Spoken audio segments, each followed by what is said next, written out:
Nigeria and St. Lucia ready to establish cooperation in shared areas of interest for mutual prosperity. Together, we can leverage our respective strengths to attract investments, create jobs. The People's Democratic Party, PDP, resolves all internal differences, holds 100th NEC meeting as one united family.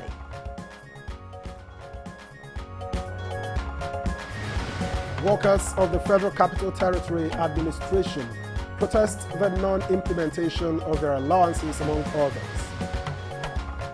We have written thousands of letters to the management, and up to now, we have not heard anything. Morning, Nigeria. Today we shall examine the proposed registration of political parties and much later examine address participation at Bonn Climate Change Conference.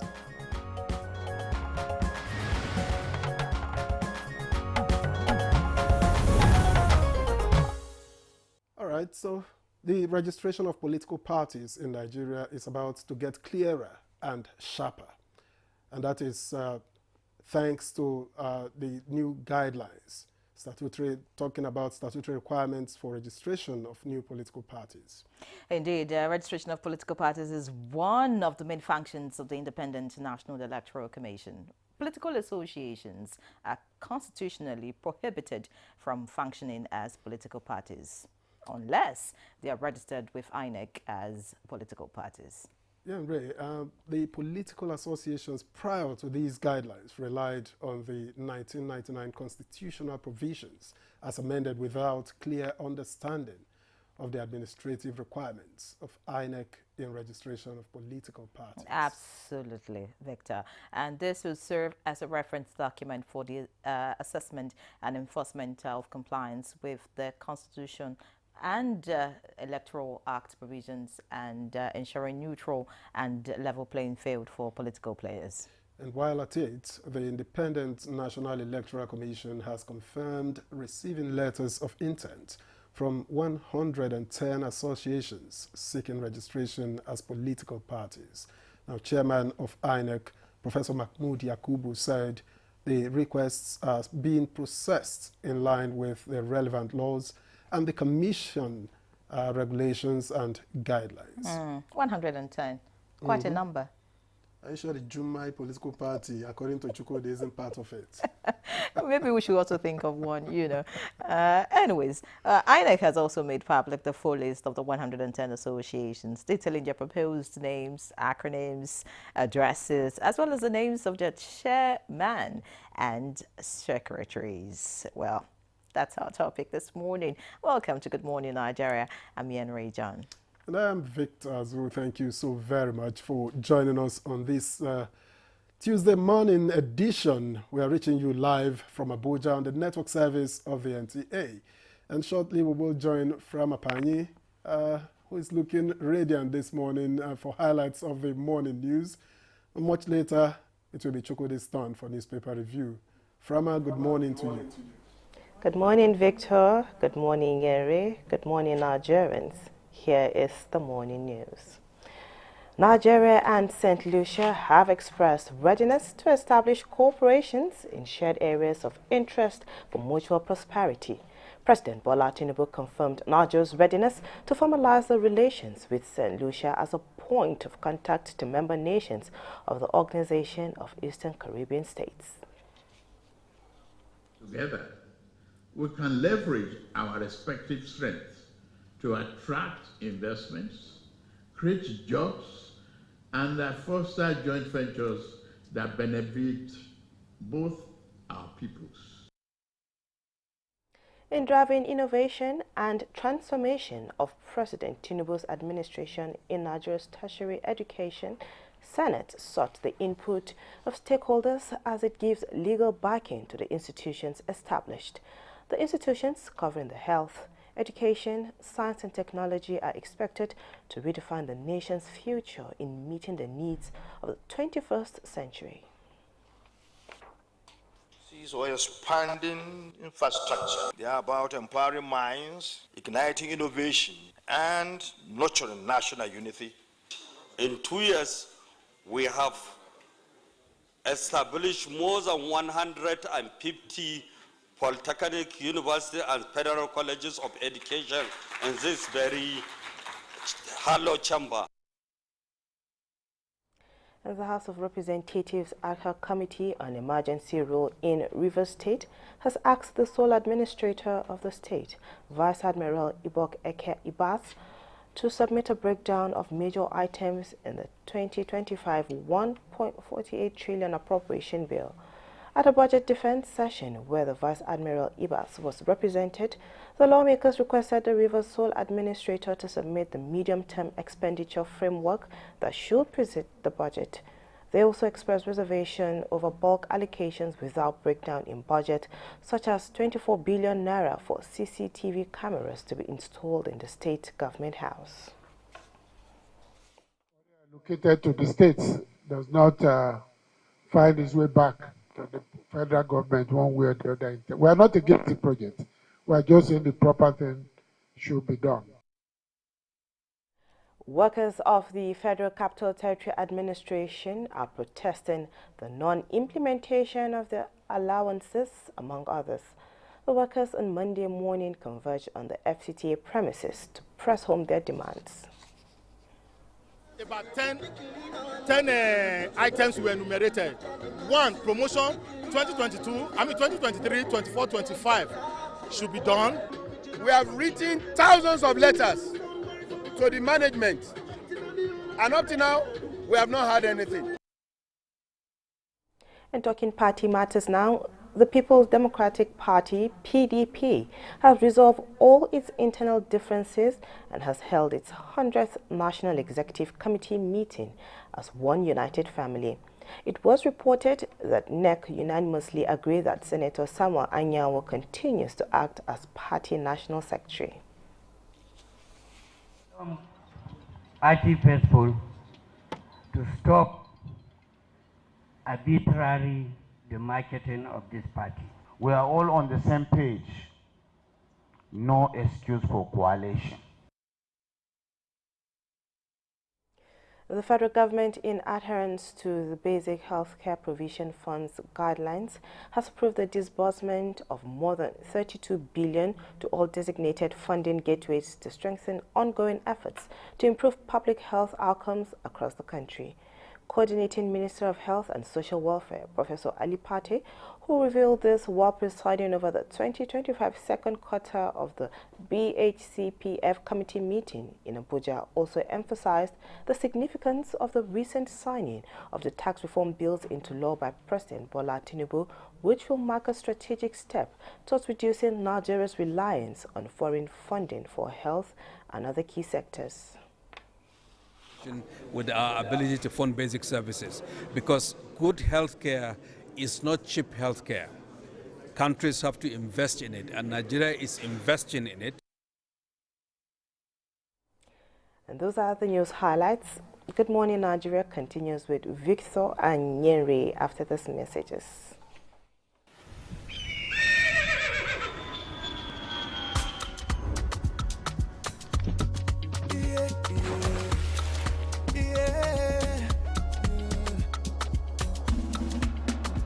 From the Atlantic across the savannah to the Sahara, we rise, the land of the free, we know they tire. We dream great, our spirit is undying. Resilient, rooted like palm tree, we sway in colors, with undying demand, we make solutions, we ignite passion, yeah. Education is unique, we have more than just solutions. We are Nigeria, strengthening unity, we know they carry lives. We are Nigeria, together live the dream of a land with great destiny. We are Nigeria. I am the real Nigerian. Brought to you by the National Orientation Agency, NOA.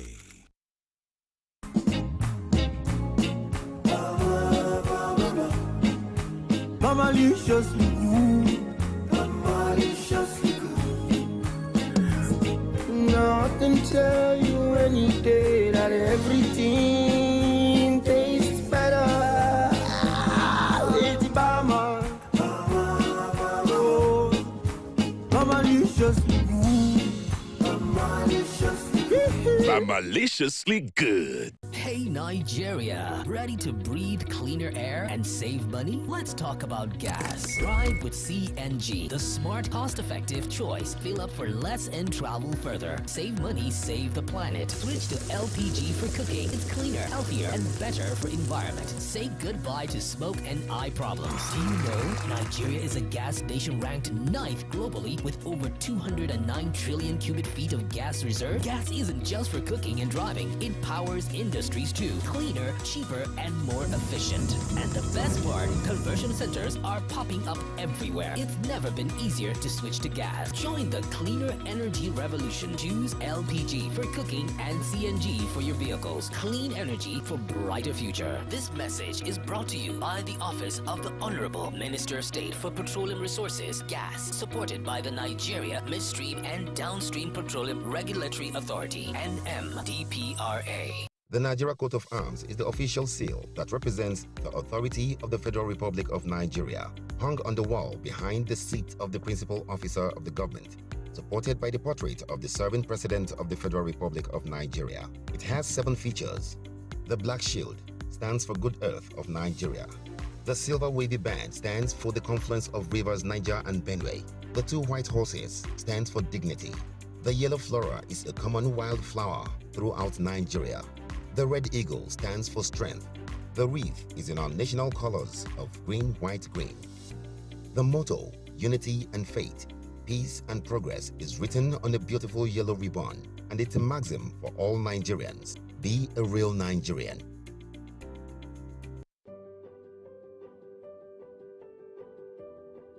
Have you heard the news? The federal government of Nigeria, through its direct benefit transfer program, has started the disbursement of 75,000 naira per household in 3 installments of 25,000, 25,000, 25,000 naira. Each recipient must have a validated national identification number, NIN, to receive the payment on behalf of their household members. To benefit, your household must be in the National Social Register of Poor and Vulnerable Households in Nigeria. The federal government's direct benefit transfer program is helping to reduce the effect of suffering while promoting financial and economic inclusion for the poor and vulnerable population in Nigeria. Ìjọba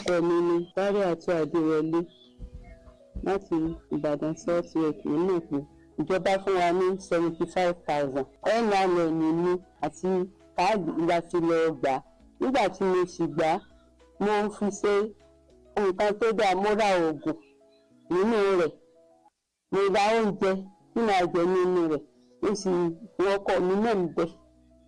A sì fi yòókù ṣe ọ̀rọ̀ ajé pé ká tó máa rí gbé bá.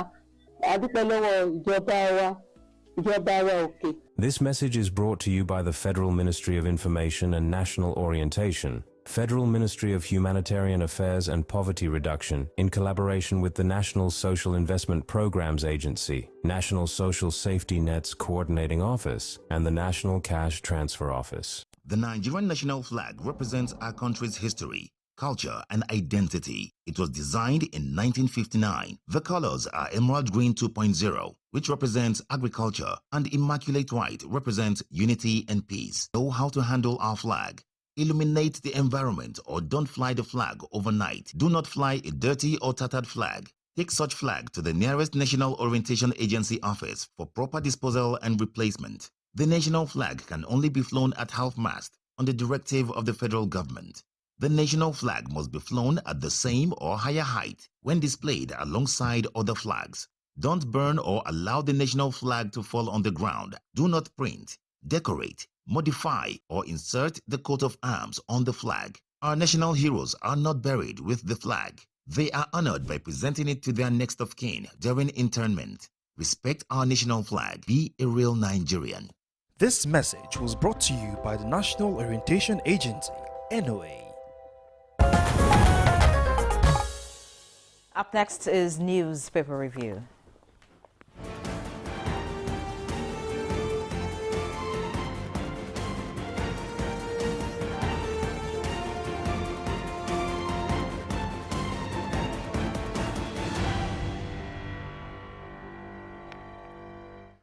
All right, thank you for staying with us. Chukwudi Okolie Ubaja is already tickling me here, and it shows his set. You don't want to review the newspapers.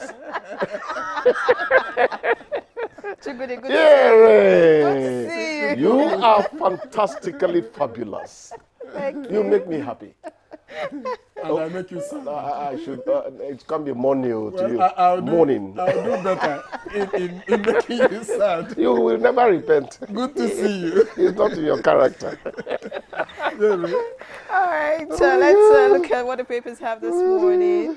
The lead story on the leadership this morning is on politics, and the kicker is political analysts to PDP leaders. Fix now or allow crisis sink your party before 2027. The riders neck reinstates Anyan was national secretary. Analysts blame indiscipline, battle for resources for party's unending crisis. Party leaders condemn police siege at party headquarters.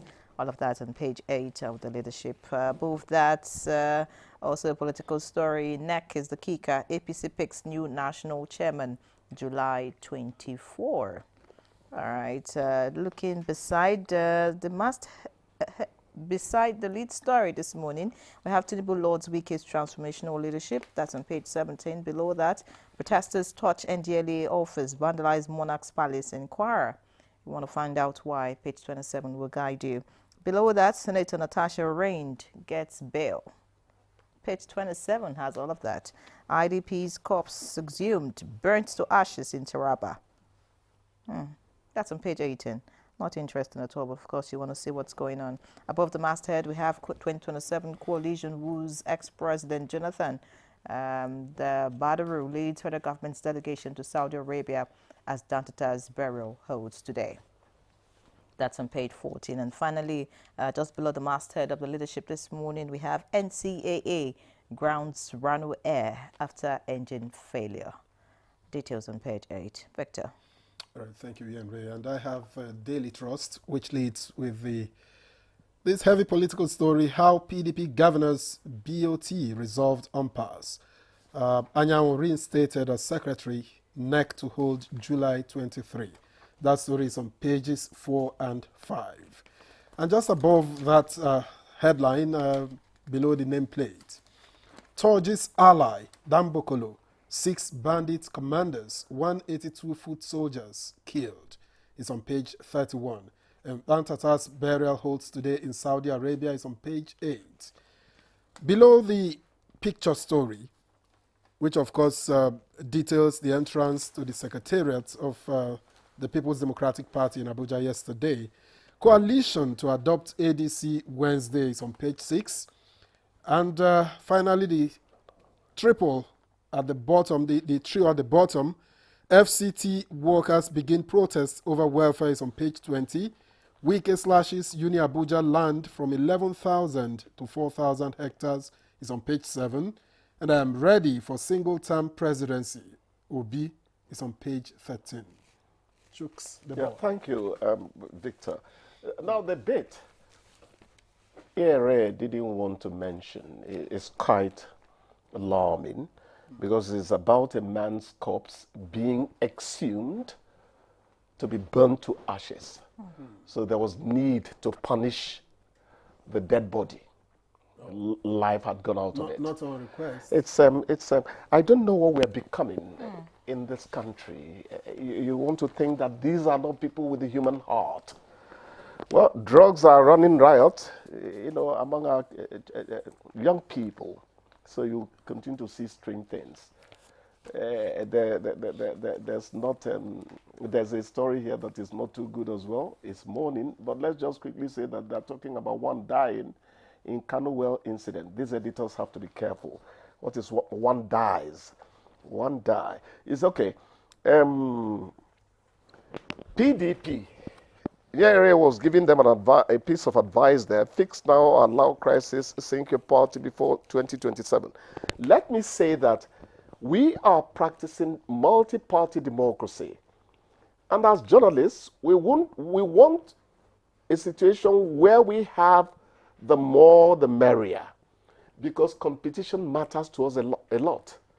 If we are practicing multi-party democracy, we would like a situation where there are at least two parties, one of which we will say could win the very important posts in politics. It helps us choose. Let my sympathy for PDP stop at that stage, because I consider, my opinion please, that some of his injuries are self-inflicted. You know, why did it take so long for them to say, oh, let us do what the court says about Anyanwu and all that? You have to learn to put your house in order. People out there are not going to help you blow your own trumpet. You have to become the bugle man for yourself. And then, you know, how's Lai Mohammed doing? I don't get to hear from him anymore. One of the things APC accused PDP of was 16 years of misrule. After some time, the thing got sour on the lips of APC. Now they have to prove to APC that no, 16 years of misrule is politicking. We are still there to the benefit of the people so that we can have a robust exercise of choosing, you know. That's my take on it. We wish them luck, but my people will say they're not the meat first way start journey yesterday, you know. A case of waka full leg full ground but no waka. We wish the PDP well. We really do. Then there's this bit you mentioned concerning the cordon closing in on Turji Bello. His lieutenant has been taken down there. You say hooray to our security forces. Because the thing about banditry and insurgency is the fact that it is asymmetrical. It is not meet me at the front on the front lines. I meet you there. Make we see who big past the other one. The element of ambush does not help the regular forces and all that. So when you get to hear that some taking down has happened against the enemy, you want to say, oh, thank God that we are recording some success. But at the end of the day, if you ask me, we want them to repent. I don't want anyone to be killed. The death penalty is hardly being carried out these days by many governments in the world. It's not about killing people. Let them repent. Let them come to us so that we all join to build Nigeria, you know, to the heights. You want to zero in on the FCT, which has quite a number of stories. FCT workers begin protest over welfare, and then Wike slashes Uni Abuja land from 11,000 to 4,000 hectares. Is it enough for them? Not forgetting the ongoing my people are trying to establish a university for a very important man. Let me not mention the man so I don't get asked to pay for promo. There is a required acreage for you to establish a university. There is space that NUC says you must have. So if they already have up to that space, the rest, Najara. His argument is that they took most of this land without documentation. That what he is asking to be left for them is what documents can show was allocated to them. That's a different matter entirely. That's his argument. If they took it through the back door, the minister may have a point. If they took it through the back door. But for me, whatever he does, let him remember that NUC insists on a particular amount of space for you to establish. It's statutory. You could ask them to regularize. Exactly. You know? That's another way out. That's another way out. The minister has pointed out, you know, the irregularity in the acquisition of the land. It's now time for the university to go up to the, you know, to the minister or whoever is in charge and defend why they want, you know, the land and all of that. Exactly. It is a procedural matter. It's not I hope somebody does not begin to think about going to court. Many things, 3/4 of the problems in the world can actually be settled amicably. Exactly. It is that huge ego that keeps them drowning humanity.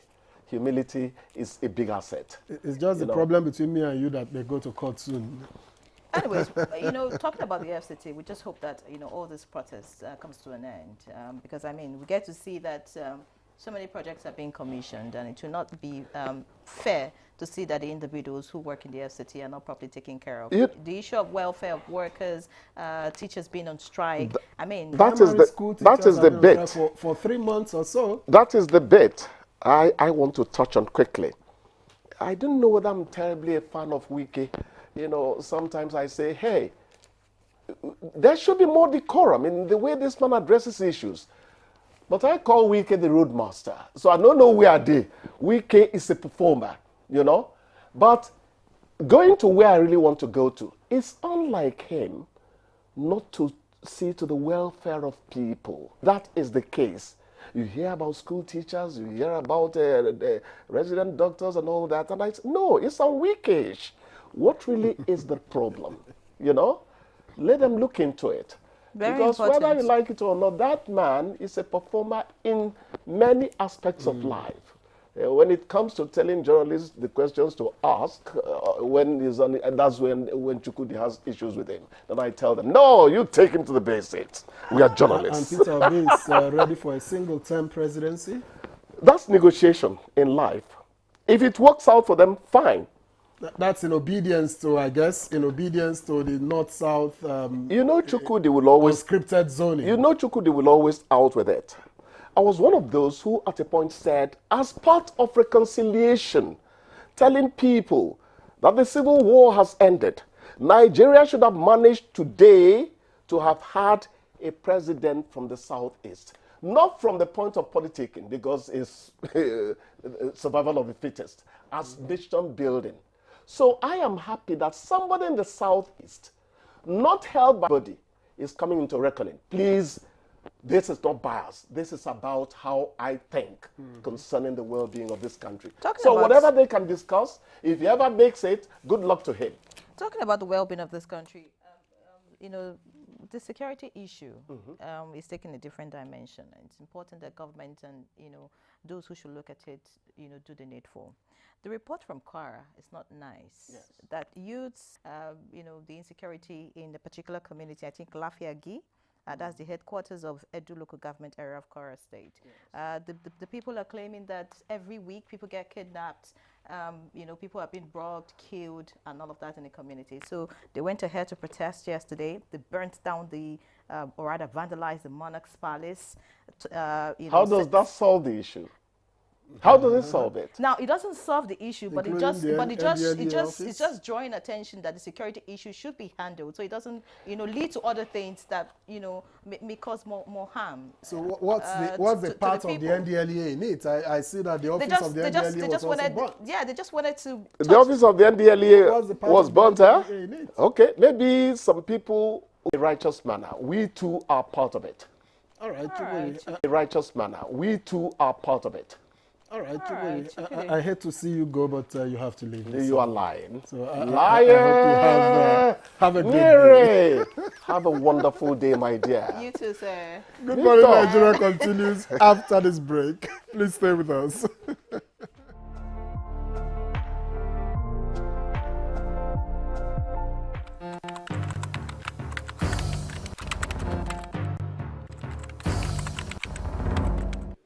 Pleased to announce encouraging news from the National Bureau of Statistics, which released the Consumer Price Index, the CPI, for April 2025 only yesterday. According to the report, the headline inflation rate for April stood at 23.71%, This represents a decrease of 0.52% from the 24.23% recorded in March 2025. Similarly, month-on-month inflation dropped by a notable 2.04% from 3.90% in March to 1.86% in April. This, of course, did not just happen by chance. The President is focused and is determined, and his determination and his interventions are clearly paying off. The benefits of reform, though gradual, are real and measurable.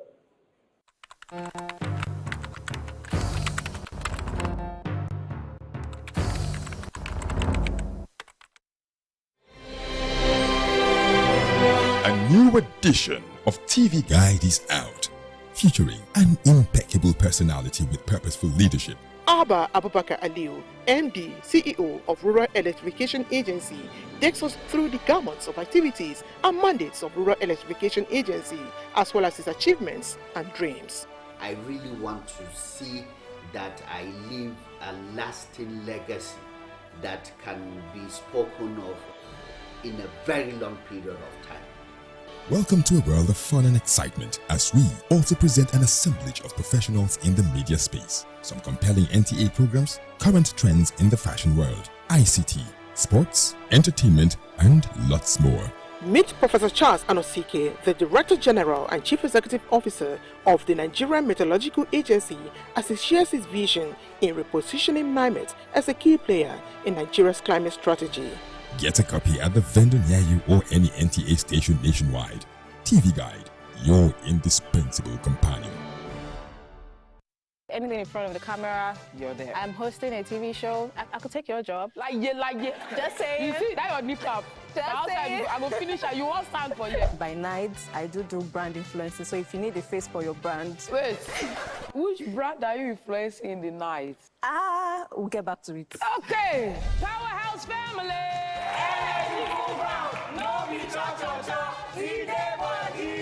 Just Friends family. It's time for us to play. Name a place a group of girlfriends might go for a fun night out. Yep. Survey says. Sarah loves food, but she does not eat much. I know that feeling. Your stomach says, no. Name something a woman might likely need when she's acting moody. Money. Food. Attention. Love making. You look like you are speaking from experience. Survey says.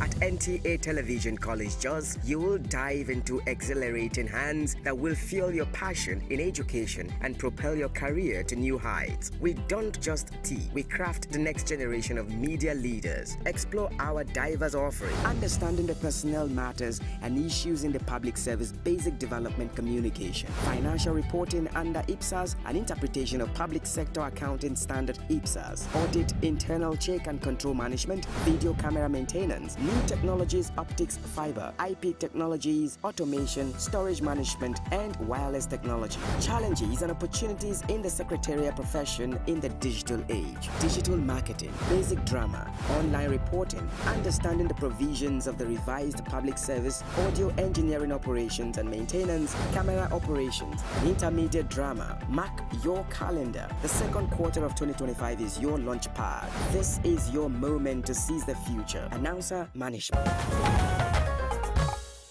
Welcome back. You're still watching Good Morning Nigeria live on the network service of the NTA. And just before we bring in our guests for our conversation on the proposed registration of political parties, let's take this background report put together by our correspondent Oyeyemi Ajayi.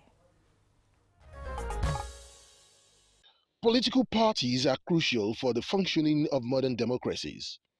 They are vital links between citizens and government, mobilizing support, shaping policy, and providing a framework for political participation and competition. It is a platform for representation.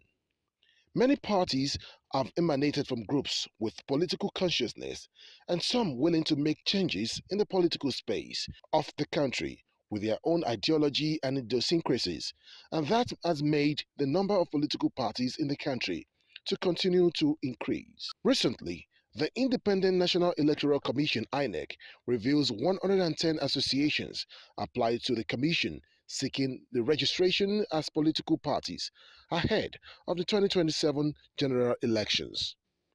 According to the INEC chairman, Professor Mahmoud Yakubu, these political associations were the ones that had submitted letters of intent as of Monday, 23rd June. But he warned that INEC would not accord preferential treatment to applicants irrespective of the status of their promoters, either ordinary or prominent citizens. He, however, confirmed that the electoral umpire was diligently processing them in accordance with the electoral laws and guidelines while addressing concerns about impartiality. The INEC chairman emphasized the Commission's commitment to fairness as he dismissed allegations that INEC was compromising its independence, recalling similar unfounded accusations made in 2013.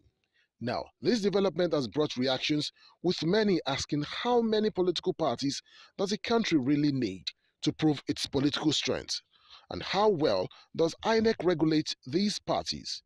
If eventually registered, how many political parties will Nigeria boast of?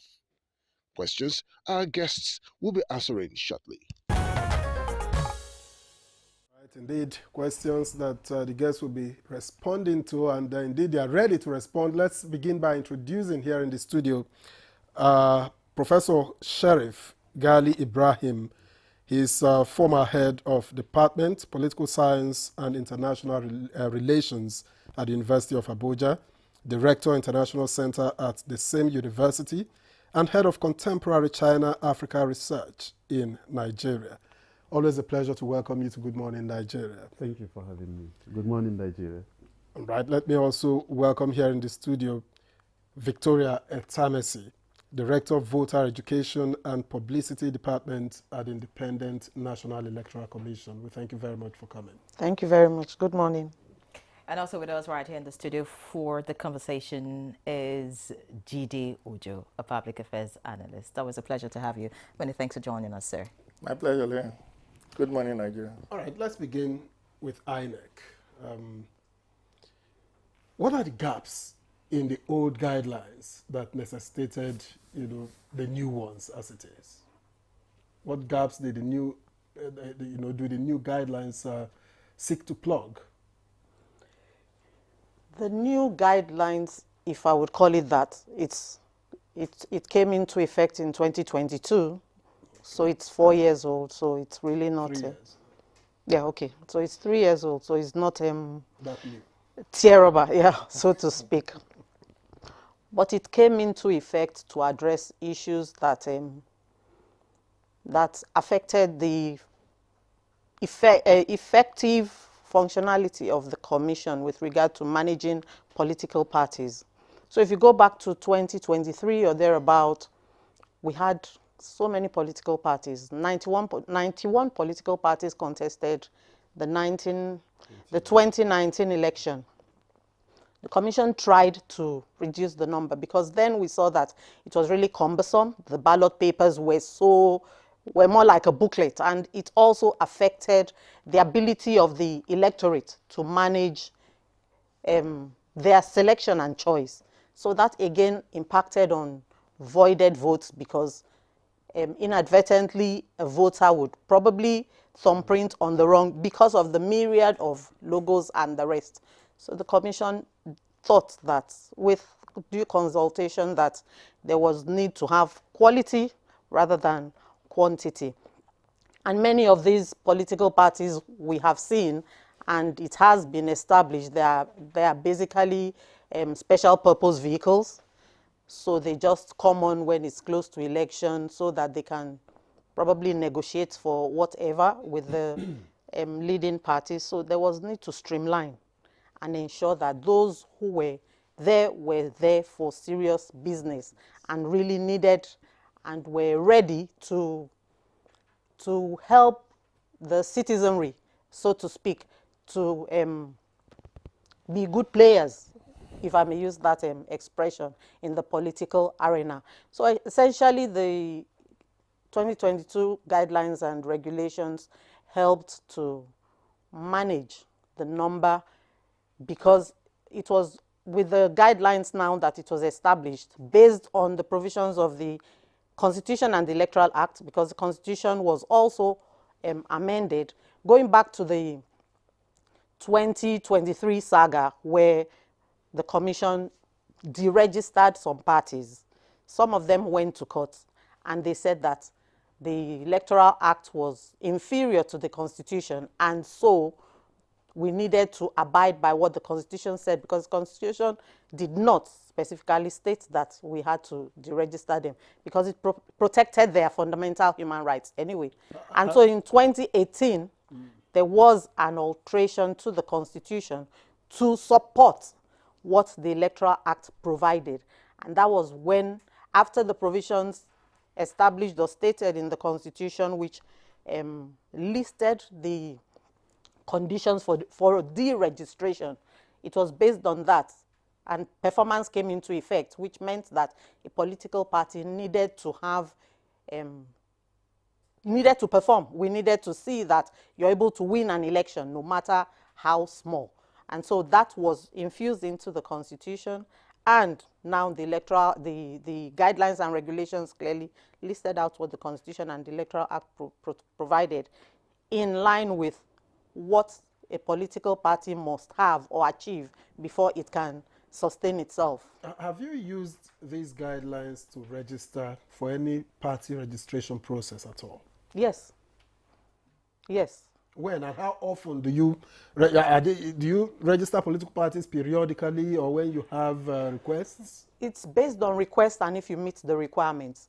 For instance, in 2019, after the 2019 general elections, yes, after the 2019 general elections where about 75 political parties were offloaded. Recall we had 91 political parties that participated in the 2019 election.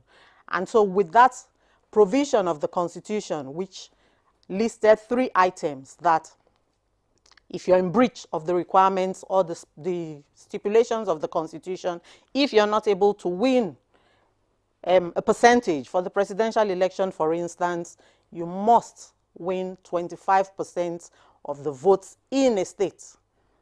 If it's for a governorship election, you must win 25% of the votes in a local government. And then for the National Assembly, you should win a seat. And then for the chairmanship election, you should win the votes. You should win a ward for the chairmanship election. So those were the stipulations or the provisions that guided the Commission in shedding political parties that had no representation at all on the list of election victories. All right, Director, listening to you, and of course, from the experience of INEC, what played out in 1999 when you had so many political parties, and then, of course, the 2019. 2019, rather. 2019, when you had so many political parties, then the deregistration that followed after that. Yeah. These guidelines now for registration of political parties, do you think is stiff enough, to build out political, rather, associations, just so that we do not get so many registered and then deregistered eventually? Yeah, again, like I said, the provisions in the guidelines and regulations, I think would help us weed out. You saw or you heard from the intro where the Honorable Chairman mentioned that 110 political associations have submitted letters of intent to the Commission. So there are layers of activities that need, or processes that need to be run through in order for us. You think those processes are stiff enough? That's my I question. think so. Really? I think so. I think so. Okay, let's get to Jide Ojo now.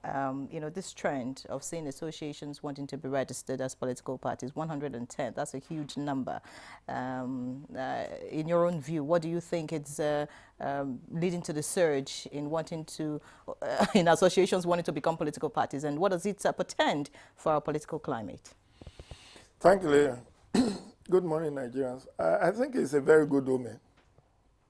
Yeah, people are showing interest in political activities, and it's deepening our democracy. And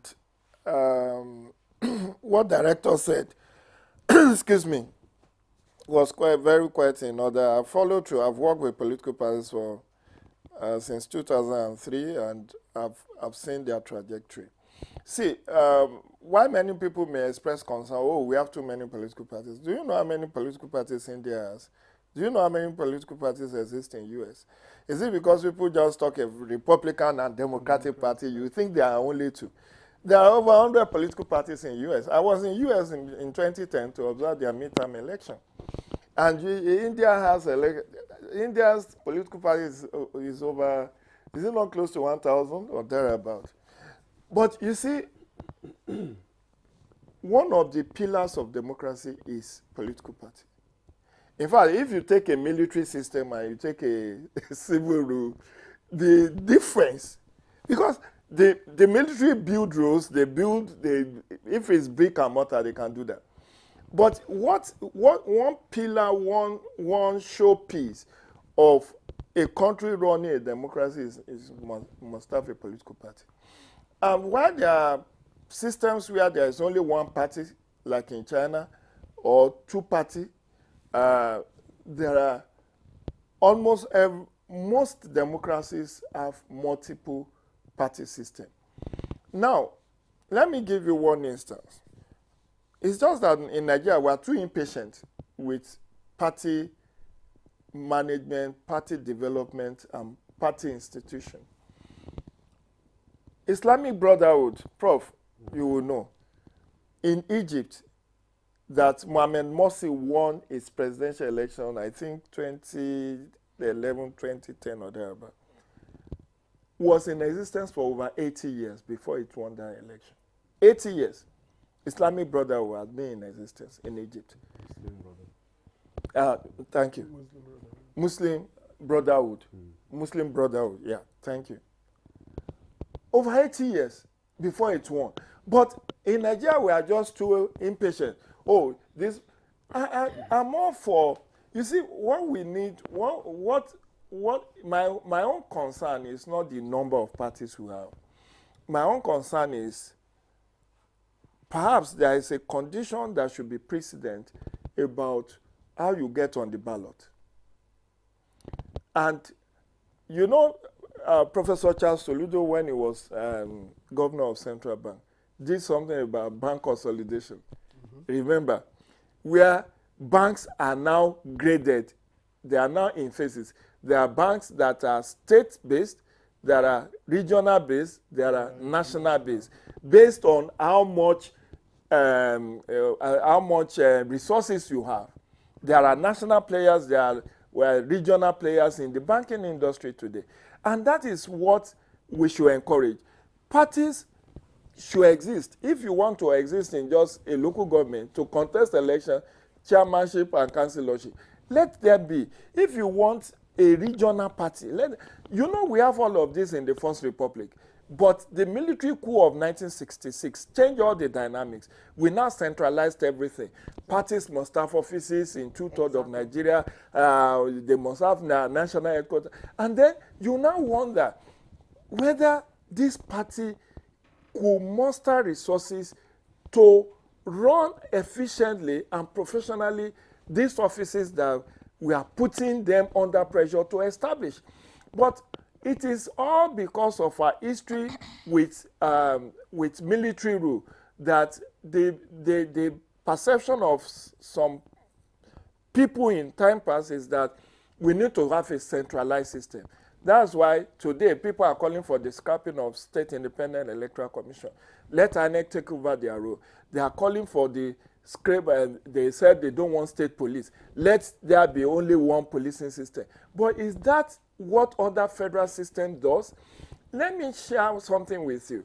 When I was researching, I wrote about this party development. I mean, when the issue of contention about Nigeria is now dovetailing into one party system, when people were shouting, I said, look, Nigeria is already a one-party state, but not de jure, it's de facto. There is a de jure. A de jure means by law, Nigeria is a multi-party system. So we have 19 registered political parties as we speak. But there is a one dominant party, which is what also happens in many other democracies. If you talk about South Africa, what will come to your mind? ANC. But there are so many other political parties. There is DA, there is EFF, Economic Freedom Party, there is Inkatha Freedom Party. But people don't get to hear about them. They win 1 or 2 seats, they still exist. But if you say South Africa, you say ANC.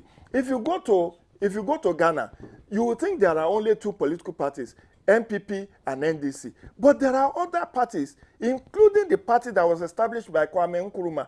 It's still in existence. They win 1 or 2 seats in the parliament. But Ghana is seen as a de facto 2-party state. The same thing with UK. Many people think there's only the Conservative and the Labour Party in UK. But there are about 8 to 12 political parties in UK. Only that there are 2 dominant. The same thing with US that I cited earlier on. Over 100 parties that exist across the states, 50 states in US. But the dominant ones are Republican and the Democratic Party. So what Nigeria is also coming to terms with is that, depending on your perception, you can say Nigeria is a de facto 2-party state if you want to look at PDP and APC. Or you say it's a de facto 1-party state because of the migration, the pilgrimage of people from other political parties into the ruling APC. So the more the merrier for me in a democracy. You cannot shut the door against party registration. Right. The only thing is that encourage them to be, and INEC is doing a lot in terms of training, capacity building for this. I've been involved in some of the activities in time past, but not so we just need to give, because usually when you register a party today, before that party will become a winning, electoral winning party, it takes a bit of time. You have to do recruitment of members. You have to do your congresses from ward congress, local government congress, state congress, to national convention, to now elect your officials. Then you need money to run the daily activities of those parties. Look at PDP that was in power for 16 years. Where is the national secretariat of PDP? It's still in a rented apartment. Their party secretariat is still under construction. The one that they meant to have by themselves. Right, Jide, thank you very much. Professor Gali, Jide Ojo has mentioned copiously, examples in other climes, and I'm asking, what lessons can Nigeria truly learn from other democracies in regulating political parties? And that's without, regulating political party formation without stifling political expression. Thank you so much. I agree with my brother Jide. There are some certain considerations, that need to be made. Looking back, into the historical abyss of Nigeria, because you learn sometimes by experience. Our Constitution, as well as the Electoral Act, I believe that the two are actually embracing. Why? Because they serve as platforms that provide that particular political freedom for Nigerians to register, assemble into political bandwagoning as well as political organizations in order to provide greater membership and followership to establish a government. But one thing we must put into cognizance is that the benefit, significance of the number of these particular political parties, what do they bring to Nigeria? The director initially said it actually frustrates INEC, even by producing the ballot papers. This is one, as well as confusing the electorate.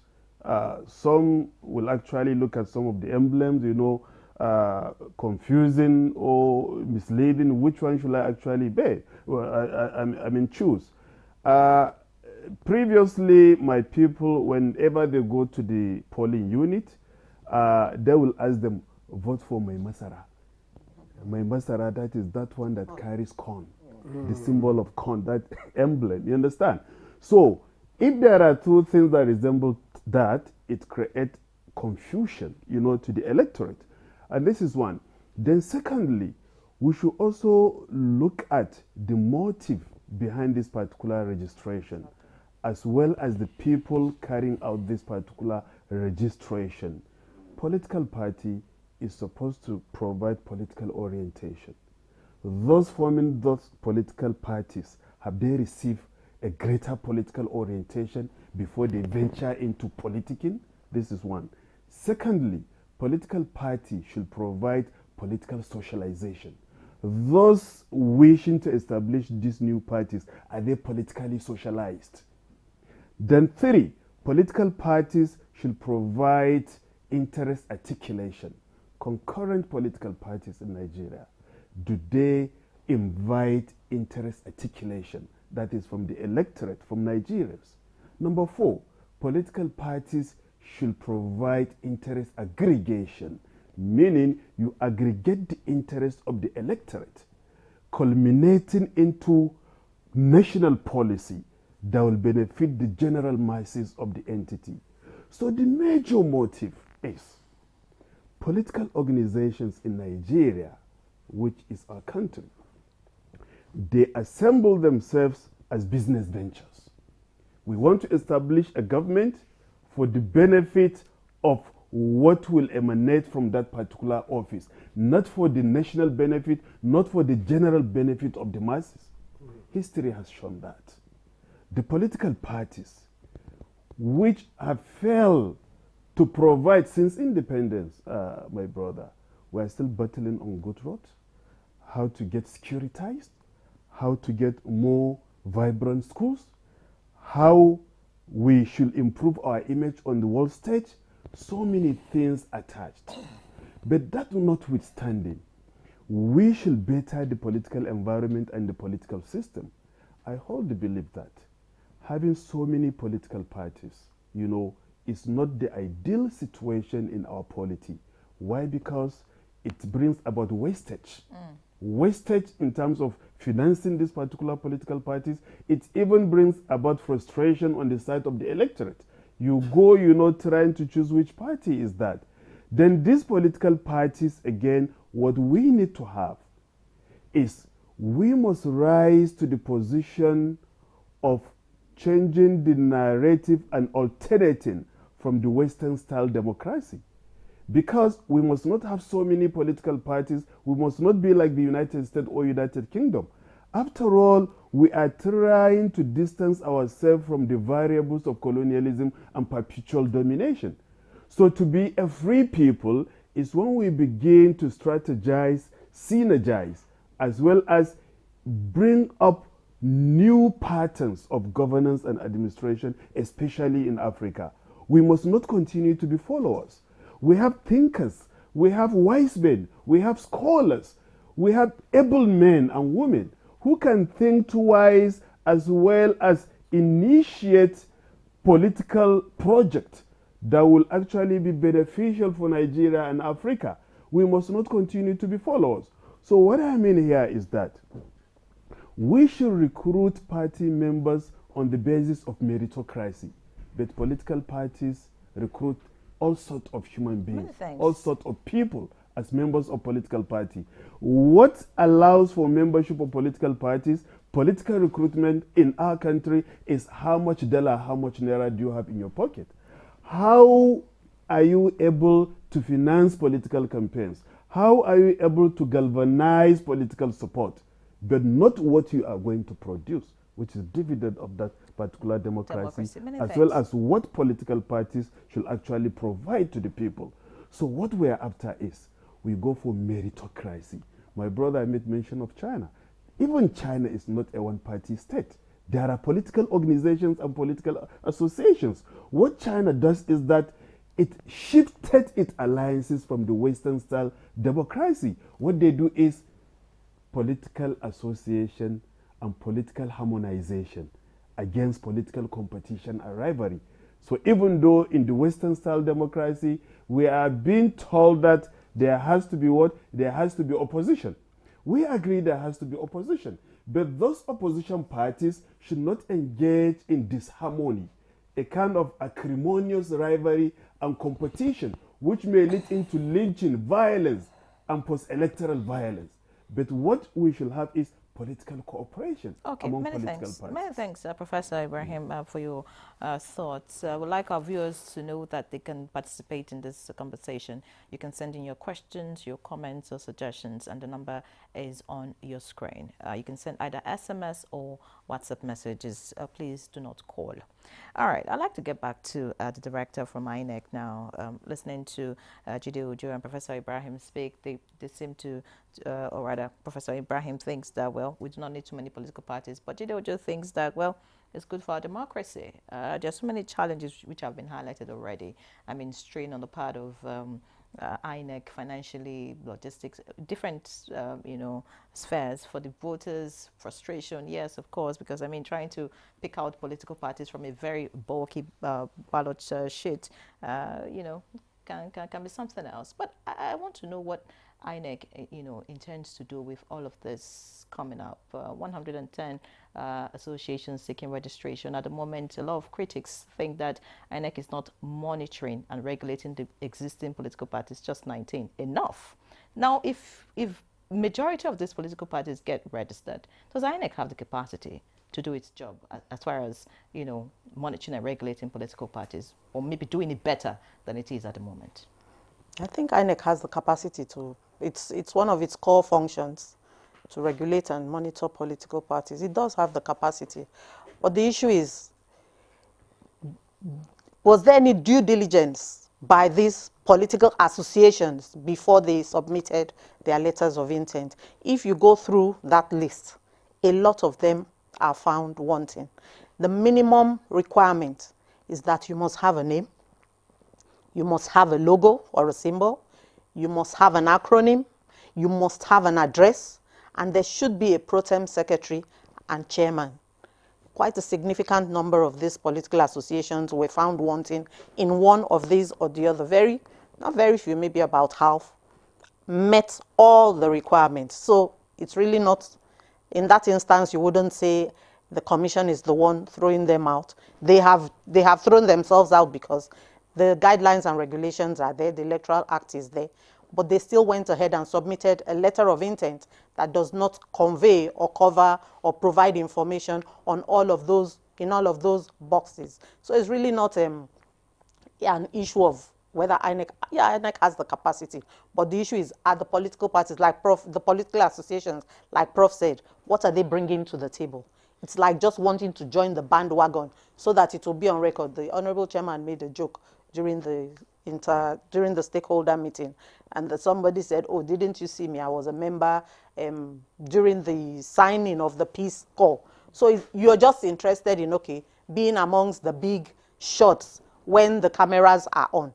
And from the outset, you probably didn't have any agenda, or you knew you weren't going to go far. So at the end of the day, I think it is to question or to interrogate the honesty and the seriousness that these associations bring to bear, what they are bringing to the table, whether they even intend to go anywhere or whether they are just unnecessarily giving the commission, I don't want to use the word stress, just making it vent its energy for nothing. But at the end of the day, there are layers of scrutiny that would be exercised to ensure that the wheat is separated from the chaff, and then those who survive, having gone through all those layers of scrutiny, would definitely How transparent would this process be?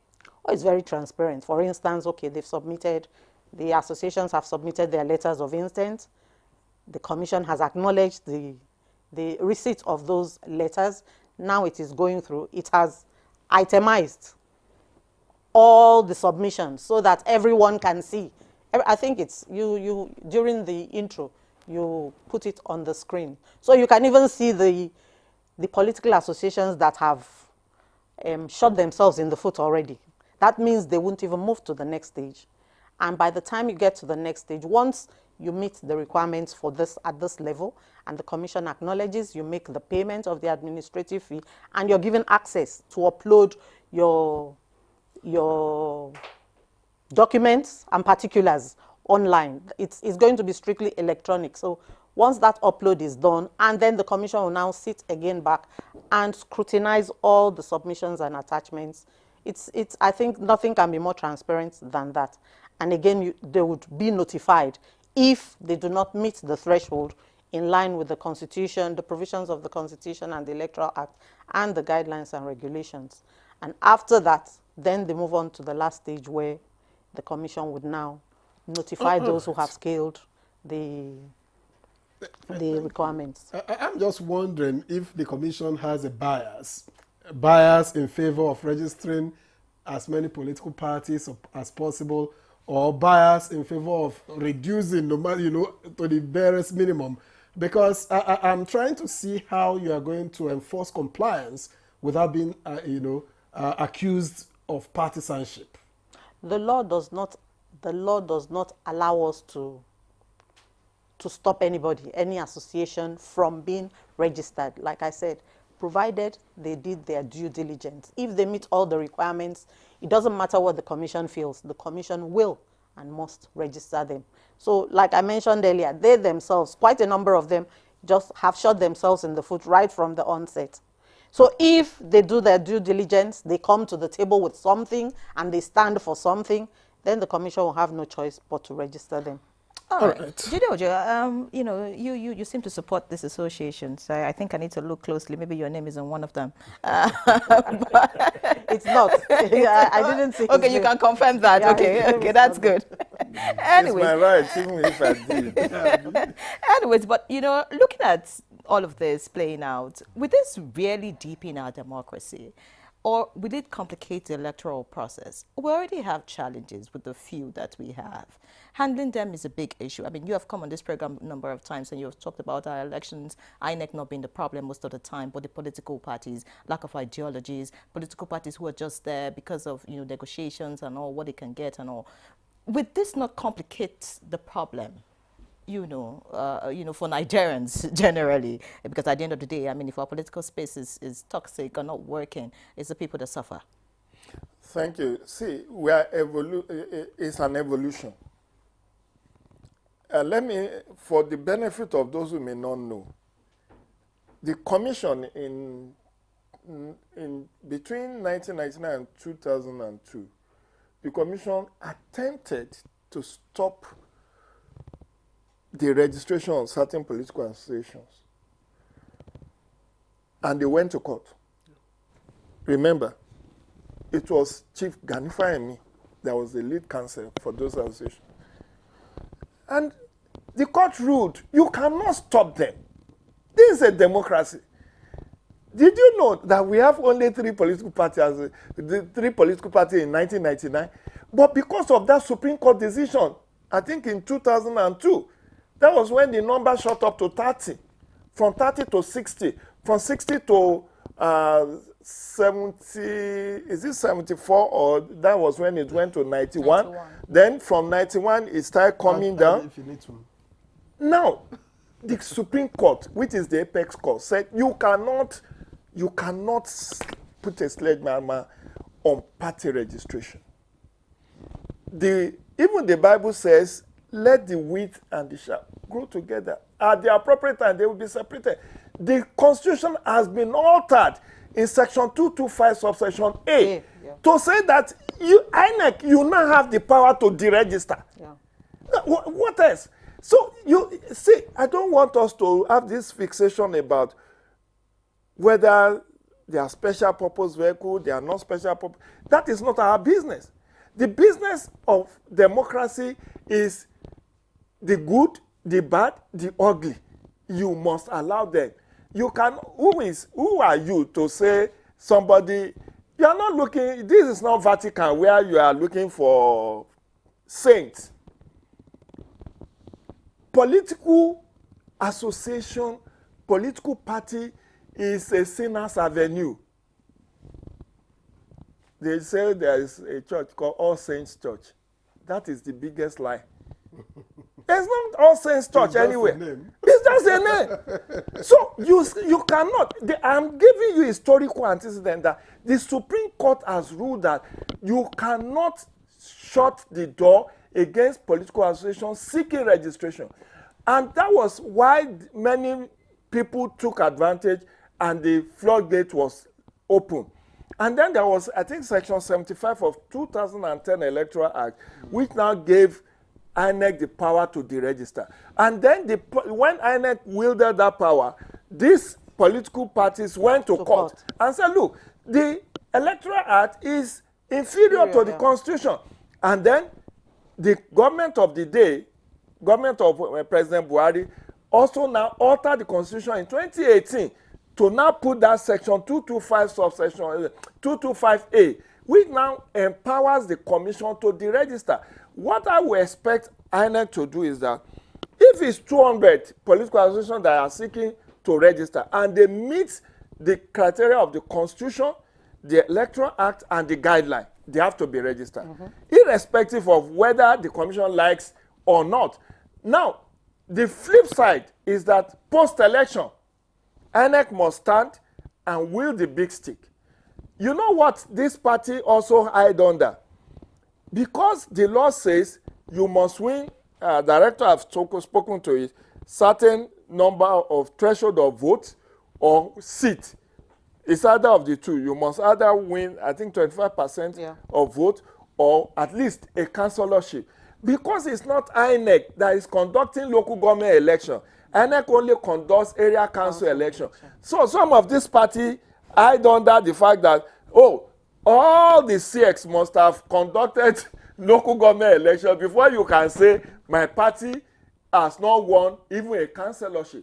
But the court has also found a way to interpret that in as far as those elections are not within the purview of INEC, INEC is right after the election, after due diligence, audit, investigation, because there is a whole department in INEC that is called Election and Party Monitoring.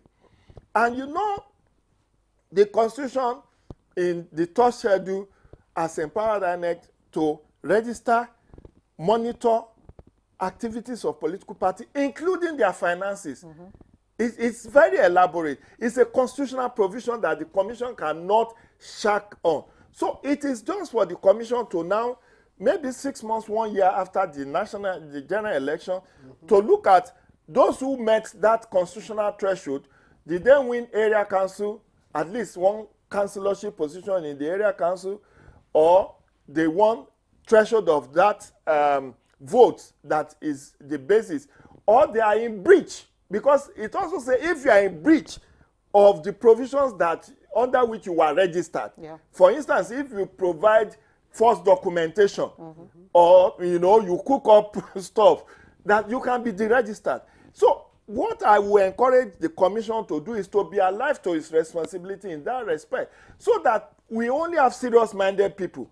Whether you want to register a special purpose vehicle to negotiate during the party primaries that is coming up in 2027, it's not anybody's business. But if you do your business and you didn't meet, at the end of the day, you didn't meet the criteria to sustain your registration, INEC is the regulator, and I think the chairman calls it regulator and no, it's not umpire. I've heard him use two words, but I will stick registrar. With the registrar. God bless you, Vic. The registrar and the regulator of the party. So it is for whoever is the party the Commission have to meet, maybe 6 months, 1 year after the general election, to now do a proper assessment. How many of these parties met the condition to sustain their registration? If they don't, you don't look at anybody's size, even if it's your brother that registered the party. But won't the damage have been done already? Which damage are you talking about? I mean, if these political parties were registered to carry out a particular motive during the general election, they have participated already. We already have bulky ballot paper, for example. INEC has gone through the financial strain of having to produce ballot papers. The voters themselves have been frustrated trying to get their candidates, on the ballot sheet. Who has done the study to say that the party see, what played out in 2019? I mean, having 91. Yes. I mean, we know the level of literacy in this country. All right, he just talked about Masara, for example, and all of that. So I mean, there's all that confusion going on. Let me. Sorry. Do you know that is why the Commission has even said, if you have logo that is similar to existing party, you will not be registered. But the question is, can you even see the logo in such a bulky ballot sheet? Oh, I mean, so my point is, not my point. My question is, my question is, should we do something about the laws, just so that we can trim the registration and the number of political parties that we have because of all these issues? Yes, I do agree, but I don't want us to be fixated on the problems. Let's look at a country of over 200 million. Does it just need people have talked about let's have two-party system. We tried that in 1990 to 1993 with the two-party NRC, but they were decreed into existence. And you know what will happen is that party evolves. Now people know whether you are serious. It's like a newspaper. If you are a publishing outfit and you are known to be a purveyor of fake news, people will not buy your paper. They will not run their adverts in such newspaper. So if you are a party that is unserious, you yourself will be the one to go and look for a party to merge with, because that provision is also there for you, that you can merge. There is a provision for merger, provided it's not more than 1 year to the next election. You can merge with existing parties to have a stronger fit. All right, Judy, thank you very much. We have some messages coming before I get back to Professor Ghali. Messages coming in from our viewers.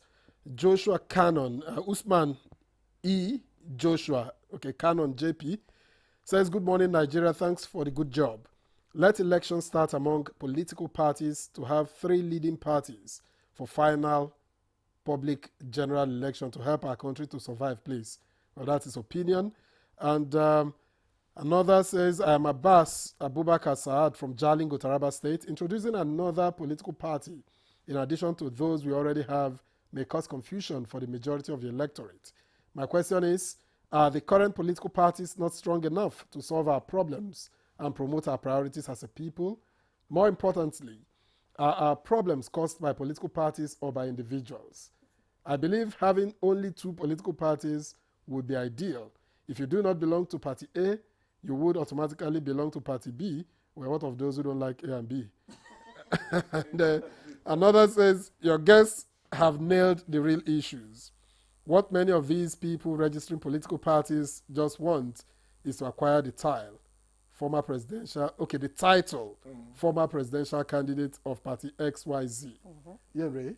All right, more comments here. This one says, good morning, Nigerians. Good morning, our guests in the studio. I'm suspecting some persons are sponsoring these new political parties for their personal interest to get money from the major political parties during the election. My regards to my mentor. You have your mentee here watching, Vincent Ugbediojo from Lugbe in FHA. And of course, we have Good Day Ma. During the last election, many Nigerians who registered did not get their voter cards. That's coming to INEC to vote. What is the problem? When will you start new voter registration? I'm sure you'll respond to that. This one says, advise the Senate to make new laws on party regulations. Good morning, Nigeria. The proposed registration of new parties to me is unnecessary and uncalled for. INEC should work with the political parties we have now. Coming from Eda Samuel Shaibu Ihima from Kogi State. All right, you want to respond to some of the comments? Yeah, let me start with the registration. So the Commission has actually released the dates for the commencement of or resumption of continuous voter registration. So August 18th will start nationwide. And before then for Anambra, since we have Anambra governorship election coming up in November, registration would commence in Anambra a month ahead of the nationwide registration. There will be a 10-day registration exercise in Anambra in July. It's next week, actually. Yes, from the 8th to the 17th of July in Anambra. But for the nationwide, it is August 18th. And they will have the opportunity for those who didn't collect their cards earlier to collect their cards if they want to make changes, corrections. The opportunity would be there. But like as was mentioned by the Honorable Chair, this time around it's going to be physical appearance at the wards first, before they eventually move on to the 2-tier registration process. So we'll start with the physical for now. Then after a week. All right, thank you. Let me get to Professor Ghali. Yes, the online. First. No.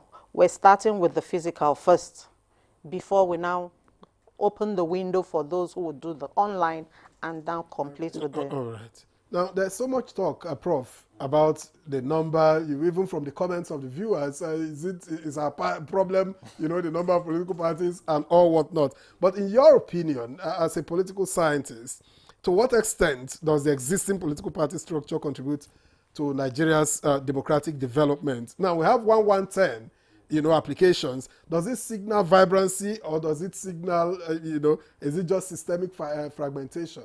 No, it just signals complexity and complications. I'm happy my brother Jide, in his submission, he recommended and advocated for just 3 political parties. When he made mention for the good, the bad, and the ugly. It means that the just 3 political parties. You are putting words in my Fantastic. Fantastic submission. Yes. It's not on my behalf. He has to write his own memorandum. But you now see that the bad and the ugly will dominate. And they can form a coalition. So, sincerely speaking, from my heart, having a kind of a colossal number of political parties will actually amount to political overdose. And if you take a kind of an overdose drug, definitely you begin to get tipsy. So just the same exemplification given to the political terrain, where you have too many. As a professor of political science, because I'm not interested of knowing the titles and the names of political parties, I cannot categorically mention the whole 18 political parties. I believe even members of INEC, even Jide himself. So why should we have 100 political parties? For God's sake, even an ordinary man, a common man, will say this is too much, for God's sake. And for the judiciary is to actually improve the political environment or to mar it. Why? Because by the end of the day, you have 100 political parties, 90 political parties, the post-election petitions, as well as, tribunal cases. Now it's going to be too much on the judiciary. You understand?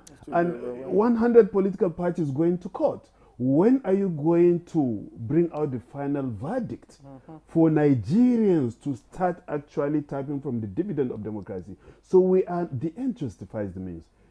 Political party is not an end to itself, okay, but a process. Okay, so we shouldn't focus too much on political party. We should focus too much on democracy. But would you then support independent candidacy, for instance? That would have been better. Because if you don't align with the characters in this A or B or C. If you have 10, 20, 30 independent candidates, we should have been advocating for independent candidates. That will reduce cost. That will provide more freedom. I don't see how it reduces costs. I don't see how it reduces costs, because what would the ballot papers look like? Yes, but at least we're not going to have like a kind of an assembly of people. Everybody, I belong to this political party. The councillors, you have maybe 50, 60 councillors. You have maybe 3, 4, 5, or 50, 90 people, going for gubernatorial elections. You have 90 presidential candidates. But what we are saying here is that one-man show, individualistic candidature is less expensive than a holistic party movement, jostling for political power. So in a nutshell, you see, the court should make sure that we have a kind of a harmonious political environment. I believe the judiciary want to be relevant. And that is why in the previous elections, it was argued that now it is the court that determines who wins elections. Because most of gubernatorial elections, presidential elections, councillorship, chairmanship elections all go to court. Finally, you go to, Court of Appeal from the tribunals. Finally, the Supreme Court give judgment. That is why in some of the symposia carried out, it's been advised these courts should be decentralized. Those that will treat gubernatorial cases, election cases, those that will exclusively deal with presidential cases. You don't need to be appealing here and there. And judiciary, sometimes you begin to imagine, this has been said severally, do we have different constitutions? Isn't it one constitution? This court will decide, this way, and the other will actually make a different judgment. So the judiciary should actually make it easier for the political environment, for Nigerians and the political associations. Why? The level we want to be relevant, we shouldn't be like the Congress of United States of America. Woodrow Wilson went to the Paris Peace Conference, which resulted in the production of the Versailles Treaty, which ended the First World War. Woodrow Wilson, being the American president, he advocated for the League of Nations, which the international community as well as the allies agreed to accept. But back home, the Congress refused to ratify the League of Nations, meaning United States of America has never been a member of the League. So therefore, why the Congress wanted to be relevant, meaning if United States of America should go to war, United States of America will directly go to war without the approval of the Congress. So the judiciary should consider itself relevant in Nigerian politics and try to harmonize the political processes. Because from the previous elections, we are seeing that the court is becoming more powerful in deciding who governs. So if that should be the case, they should assuage the difficulties, to be experienced within the political processes by, and I'm happy that the Constitution is there, which the Electoral Act will have to actually be a macrocosm of the general constitution by deriving those particular rules and general guidelines for political parties to be registered. Some said that we have even proxy political parties. We have one major political party that could actually hatch 2, 3, 4, 5, or even 10 political parties. All right, exactly. We've run out of time completely, so that we just take concluding remarks from Sejide in a minute. So thank you so much. My own submission, and going back to what Larry asked me earlier, whether we need to reform our laws or to review our laws guiding political operations. I quite agree, and I've made that submission. Let's have a decentralized political system. Not all political parties should contest for the presidential election. Let there be, just like banks, let there be regional.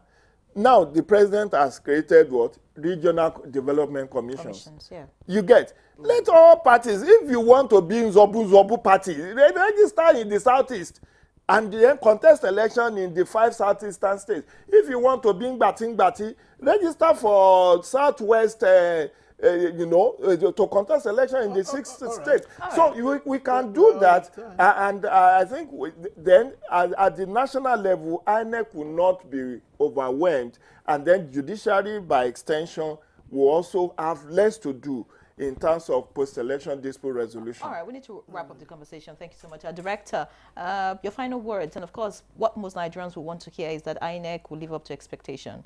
A situation whereby elections are held and there will be no need to go to the courtroom. Your last words. Yeah, party registration is serious business. And so those who come seeking registration or seeking to be registered must come with all sense of responsibility and service to citizenry, to the electorate. If you look at that list again, like I said, you'll see that quite a number of them are not ready for business. So the commission is not going to gag any political association, provided they meet all the requirements, they will be registered. So is INEC ready for business come 2027? Very much so. All right. Many thanks for joining us for this conversation. We do sincerely appreciate you. I'd like to thank Victoria Etemesi, Director of Voter Education and Publicity Department, INEC. It was a pleasure to have you. Thank you. And of course, Professor Sharif Gali Ibrahim, Head of Department Political Science and International Relations, University of Abuja. Former Head of Department Political Science and International Relations, University of Abuja. Many thanks for being our guest. We do sincerely appreciate you. And yes, Jide Ojo, Public Affairs Analyst, always a delight to listen to you. Thank you so much for your time. It's my pleasure. All right, so we'll take a break now. Our second conversation is up. You want to stay put for that? Stay with us. Currency unit is the Naira, while the minor unit is the Kobo. They are both in notes and coins. The Naira is more than just a medium of exchange. It bears the images of our heroes. So, stop abusing the Naira. It is a criminal offense to spray the Naira at events. Stop stepping on the Naira. It's not your enemy. Do not squeeze, ruffle, or write on the Naira. Handling the Naira with dirty or oily hands can deface the Naira. Love the Naira as you love yourself. Be a real Nigerian. Do not abuse the Naira.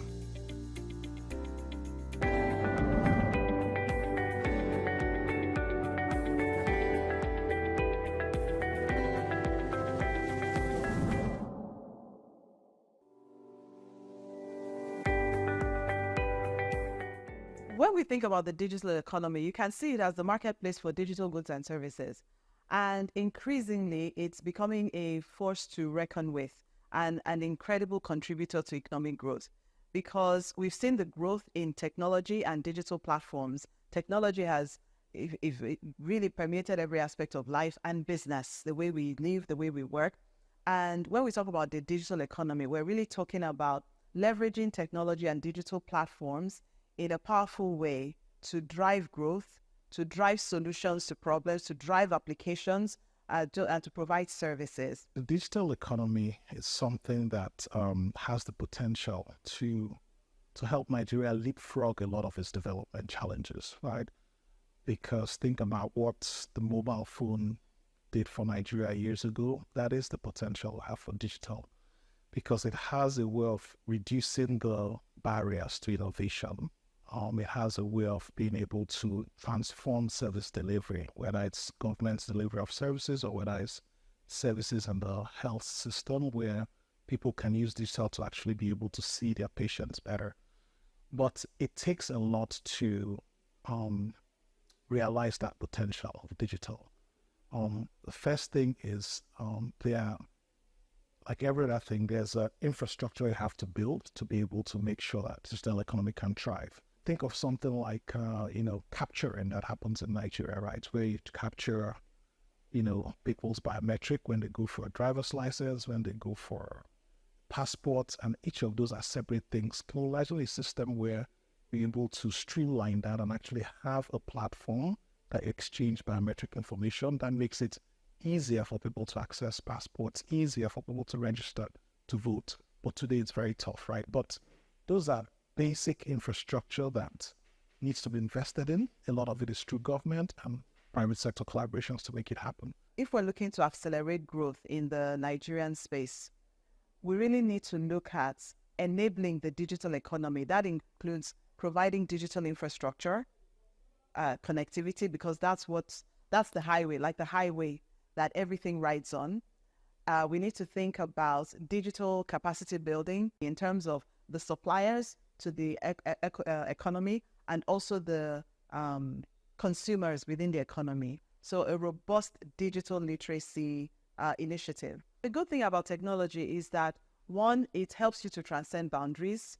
Two, it creates a level playing field, really, because if you create a solution, a technology-based solution that is applicable in this environment, that same technology can be applicable, exported to other environments. And, technology platforms also help drive collaboration, right? When we're thinking about innovation, when we're thinking about business growth, collaboration is an important part of that.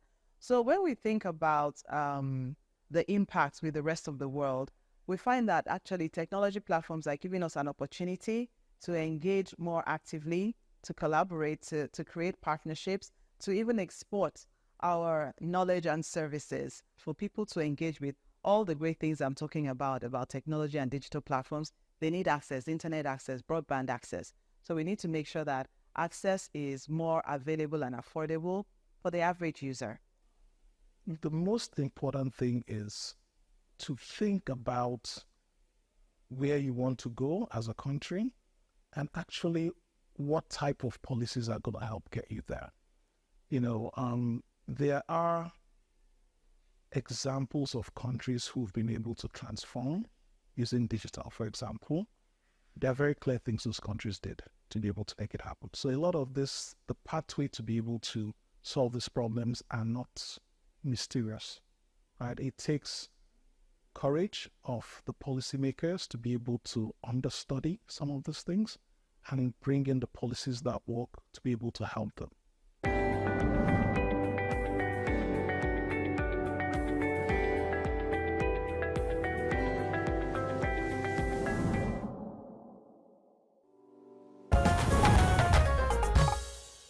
All right, welcome back. Parties at Bonn climate talks continued with negotiations, although the absence of the U.S. had been expected to cast a heavy shadow, on the progress, which has remained limited.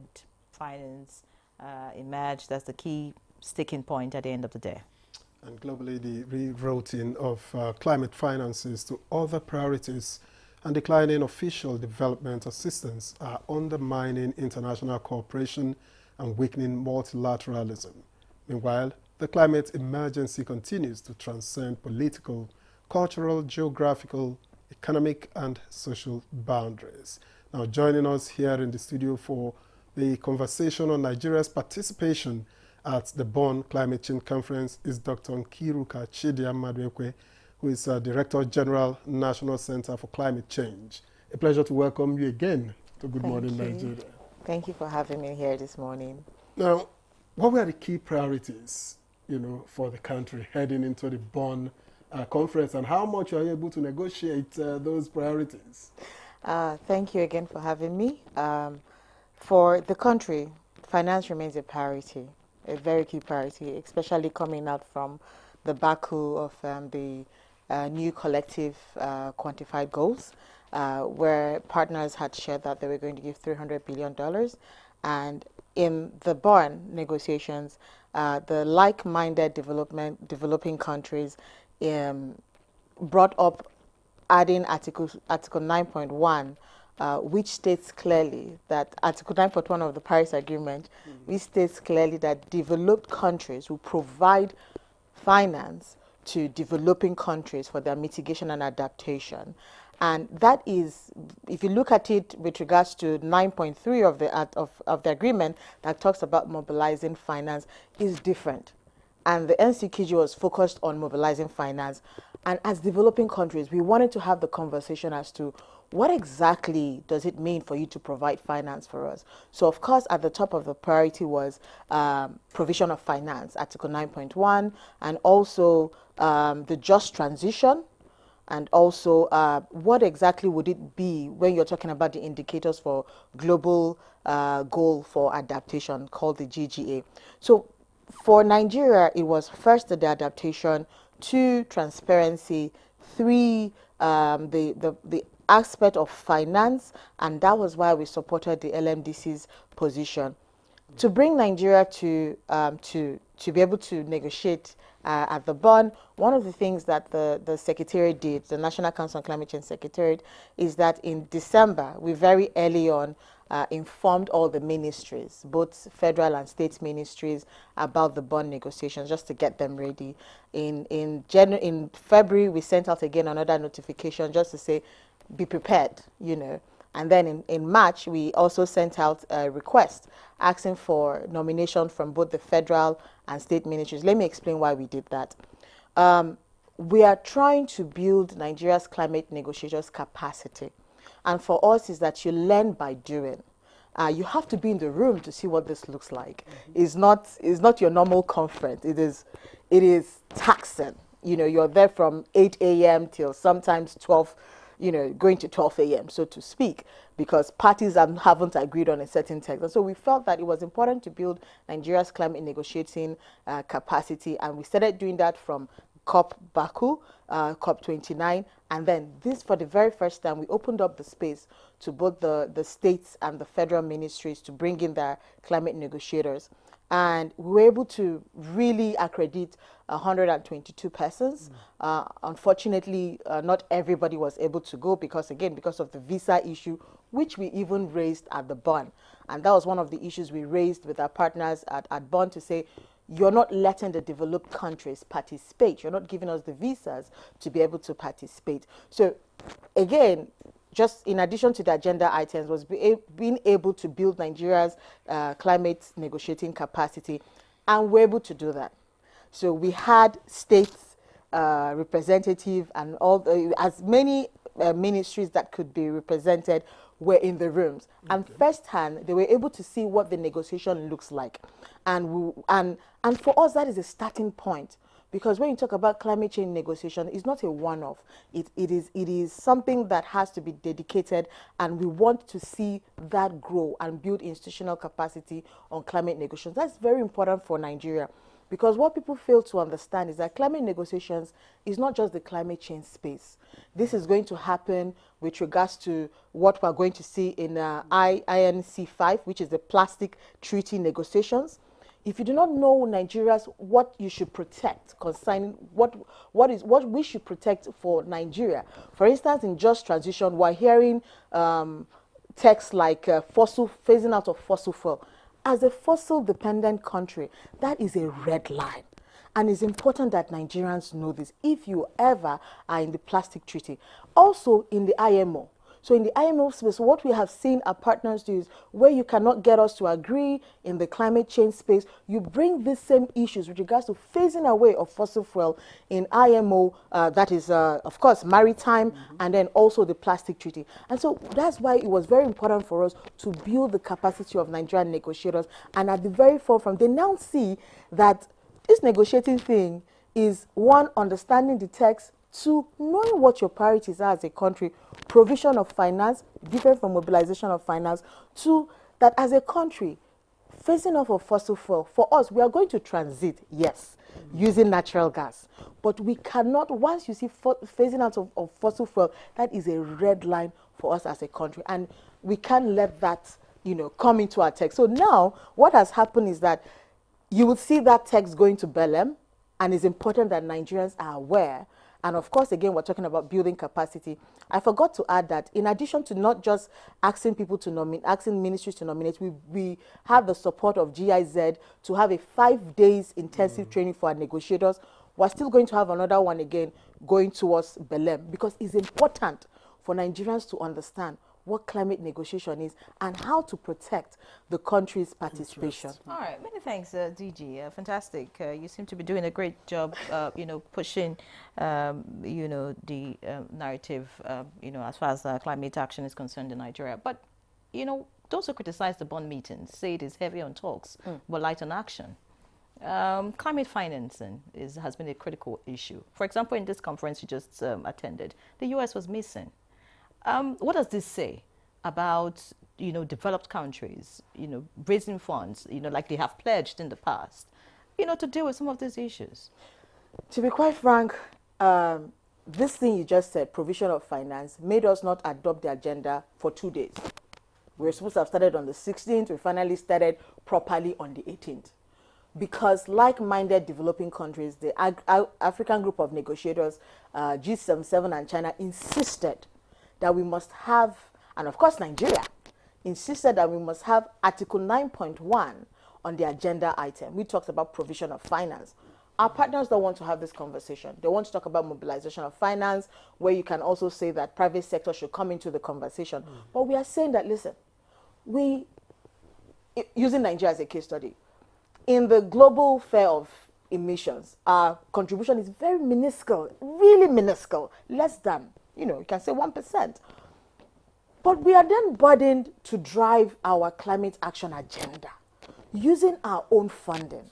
And they give you money and call it concessional funding. Meanwhile, it's given to you in foreign currencies that put pressure on your forex. And when we were at Bonn, we said to them, it has to be important that if you're giving us finance, give it to us in our local currency. We need to be able to develop at our own pace. And it's important for us as developing countries to identify what finance means to us.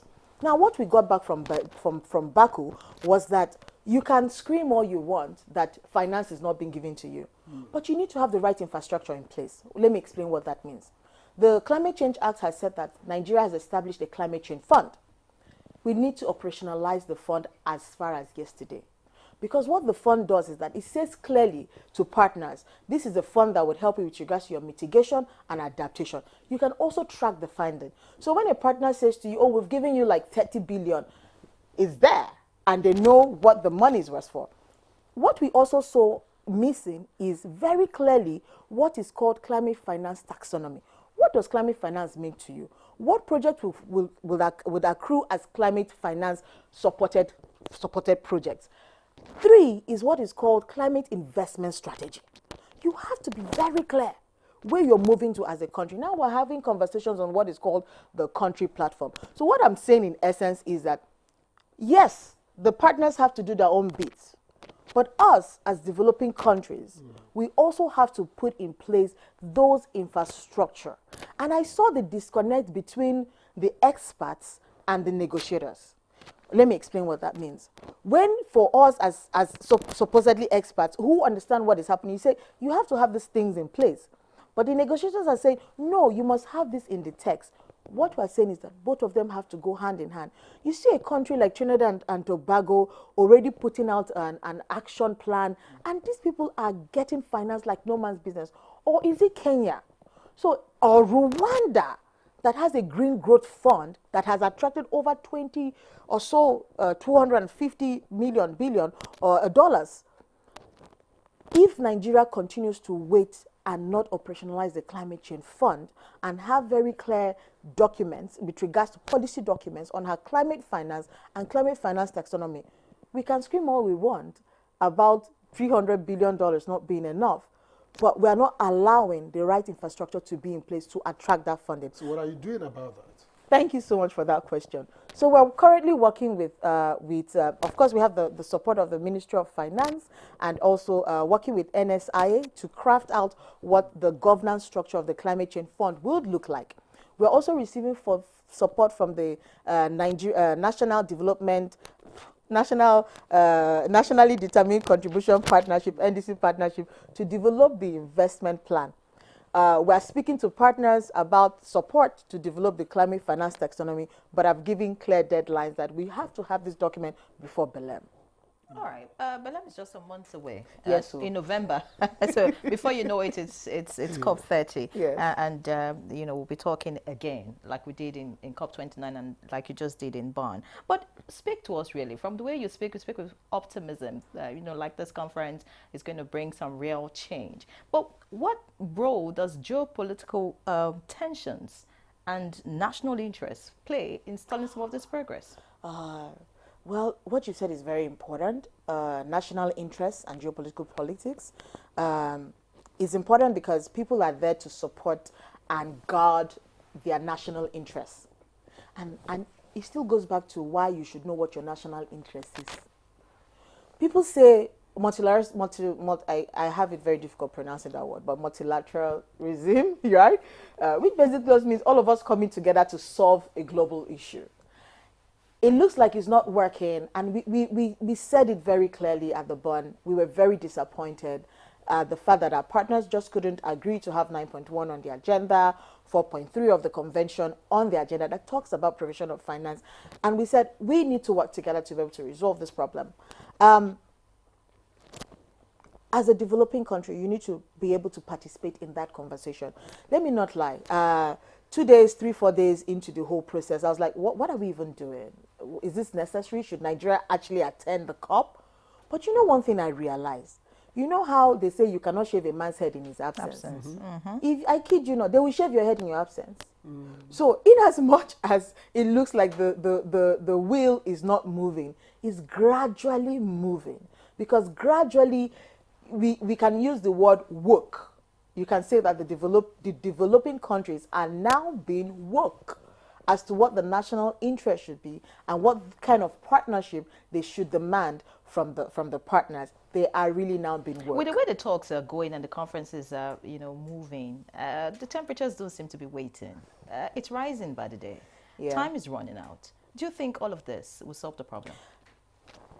If you look at the global stocktake that was done, it showed that progress is being made, how be it incremental or it may seem at a very slow pace, but things are changing. If you go back to the history of the UNFCCC, how it all came to be, you know that in the 1960s, people were saying that climate change does not exist. People didn't want to understand that our actions, anthropogenic actions, was affecting the environment. And you had the sustainability, the Brundtland Conference, which changed a lot of things. From then on, we have seen how people have moved, even with the IPCC scientific assessment that is telling us your actions are killing you. Now, businesses are starting to bring in sustainability in their operations. Government is thinking budgeting for climate action. In our own little way, everybody is doing something. And gradually, yes, we are not there yet, but we are slowly moving there, not to make sure that we get to 2.5. So if anything else, we are gradually reducing, ensuring that our activities are not harming the environment as at the rate it would have if we became an ostrich falling from the 1960s. In practical terms, how do outcomes from conferences, global conferences like Bonn, translates to local action? For instance, what can Nigerians expect in the days and months ahead on the basis of the outcome of the Bonn conference? Okay, so when you go for such meetings, you're not just going there for just the text. You're also going there to firm up on relationship, have bilaterals, and see what you can bring back to your country. One of the things that has come out of the Bonn meeting is a meeting that happened with myself and my DG brother Nezra yesterday, is to have a conversation on what is called the plastic aluminum can deposit scheme, where Nigerians will be paid money for returning back plastic or aluminum can that they use. Because we saw what that was, how we saw Germany has what is called a deposit scheme. And we saw that and we said, how can we adopt that in Nigeria? So we're going to be having informal conversations with relevant stakeholders to see how that will align to the country. So now, exposure. Number two is we had a meeting with Commonwealth where they're going to help us design what is called the Climate Gender Digital Hub, which again will influence Nigerians positively. Not just that, but very important, you asked a very good question, which is livelihoods. If, God forbid, Nigeria was not in the room where we saw phase out of fossil fuel, and Nigeria wasn't having, because Nigeria was very strong on saying this is a red line, what that would mean to us is that should they agree to phase out fossil fuel, and they said we agreed because we are parties, that will impact on our economy. Hugely impact on our economy. So those are things that may not look like they are advantages, but are very critical to the normal lives of every Nigerian. But economy versus the damage, how do you strike that balance? Yes, critical to our economy because we are a mono economy, but what of the damage, which is existential in nature? Okay, so you're talking about the fossil fuel, no? Okay. What you see happening now is that technologies are in place, and I know that the oil and gas companies are working very hard, especially NNPC and co, are working very hard to put in place, implement regulations that will help them capture what is called methane, reduce gas flaring, utilize the gas flare that we have, and ensure that our processes are sustainable. So those processes are in place. Because you cannot cut off fossil fuel in this country. You're going to have what is called stranded assets. And that leaves us with what? We're going to be further in economic crisis? No. But one thing we have said is that we can use our God-given resources to develop this country. You're talking about, when you talk about energy, you're talking about access to energy. You're talking about energy security. Energy security means access to energy that is affordable and that is available. And what we have is fossil fuel. And the government has said we're going to use natural gas as a transition fuel. All right, many thanks, DG. We need to wrap up this conversation because of time. And of course, we know that a lot of developing countries, if you like, are hoping that the $100 million, $300 billion fund, as promised by the developed nations, would actually become reality. And of course, as we look forward to COP30, what are your expectations? Fantastic. Expectations is to define what 9.1 means to us. Now, you said something, which is the NCQG. NCQG talks about mobilization of finance, not provision of finance. And we want them to say clearly to us, how are we going to provide that 300 billion, not how are we going to mobilize that 300 billion. It needs to also be clear that when you're giving us funding, what kind of funding are you giving us? Because if you look at the convention, Article 4 of the convention, it talks about grants and concessional loans, and also ensuring that the monies you give to us, if they are concessional loans, should be in our local currency to help us drive and not put pressure on our forex. All right. Hope to see you in COP30 in the coming months. And of course, we hope that some of this narrative would be heard by those who should hear it. Many thanks once again for joining us, DG. Victor, I hope you could help me with this. Yes. Nkiruka Chidia Madwekwe, Director General NCCC. We thank you very much for coming and for the insights. Thank you so much for having me this morning. All right, so that's Good Morning Nigeria this Tuesday. Many thanks for being a part of it. I'm Yan Ray John. Remain tuned to the NTA. And I am Victor Azu. Tomorrow is another date. Let's keep it.